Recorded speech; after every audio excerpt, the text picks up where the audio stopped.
dumarka shan ka mid ah weligaa ha ku kalsoonaanin.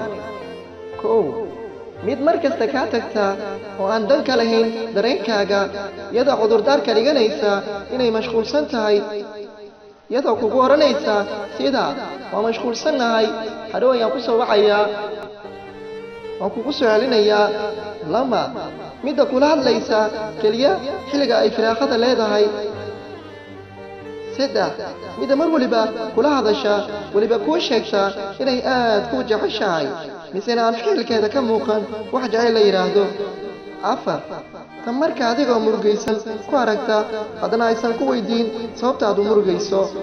shan tan kugula dhaqmaysa kibir iyo isla weyni, weliba adigoo had iyo jeer doonaya inaad wax u qabato misena wanaag la doonaya.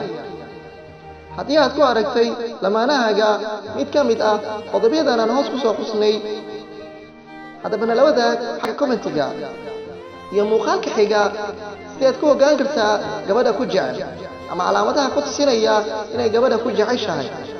haddaba muuqaalka kani haddaad ka heshay subscribe saar, furo gambaleelka si uu kuu soo gaaro muuqaal walibaan halkaan soo gelino. mahadsanid.